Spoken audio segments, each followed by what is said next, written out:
الله الرحمن الرحيم. وعن عائشة رضي الله عنها قالت خرجنا مع النبي صلى الله عليه وسلم في حجة الوداع فمنا من أهل بعمرة ومنا من أهل بحج فلما قدمنا مكة إلى آخره.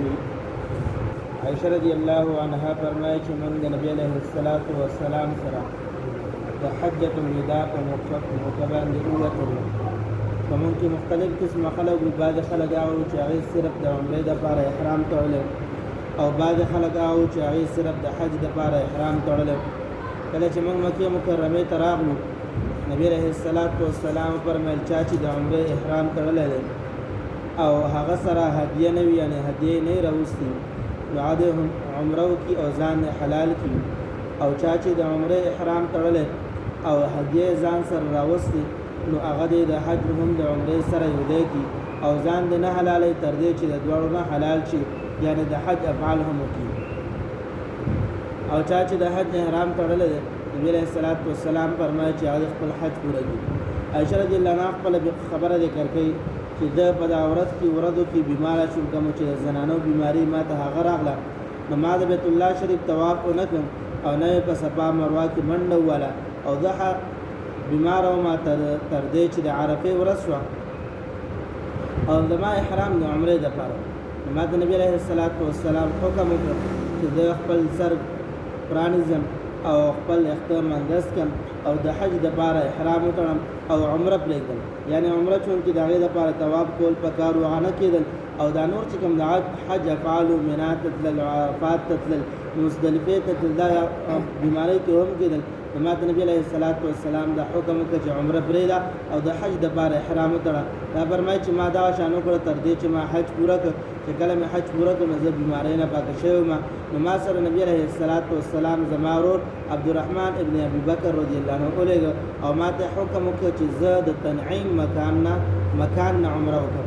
نو دې نه بل روایت کې راځي چې عایشه رضی الله عنها فرمایي چې کله تلو وخت نږدې شه ما نبي علیه الصلوۃ والسلام ته وفرمیل چې خلکو دواړه وکړه، خلکو عمره هم وکړه او حج هم وکړه او ما صرف حج وکړه عمره راته پاتې شوه.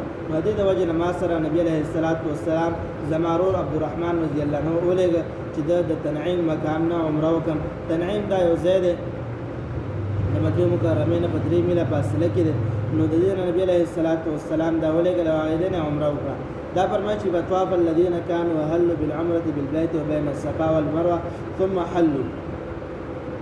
چې هغې خلکو چې هغې د عمرې احرام تړلی هغې د طواف وکړ د صفا مروه منډه ووهله او بیا یې ځان حلال کړ. د هغې نه وروسته بیا طواف وکړ. د هغې نه چې کله راواپس شو یعنې دا د عمرې افعال د عمره کې صرف 3 کارونه وي. یو دا چې طواف کول وي، دویم دا چې سر خلیل وي او درېیمه صفا مروه کې منډه وال وي. دا په ترتیب سره وي، دې خپل ترتیب سر خلیل پکې اخره کې یا ویښته واړه کول وي. نو دغه 3 افعال چې دا صرف د عمرې دي.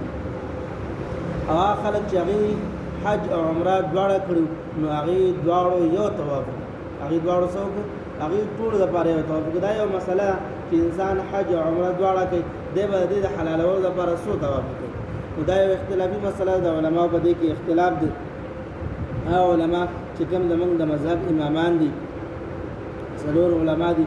امام شافعي رحمت الله علیه فرمایي چې یو طواف پکې چې د هغې سره ته حلالېږي او موږ وایو چې 2 طواف پکې، یو طواف مخکې د عرفې نه او یو طواف د هغې نه وروسته.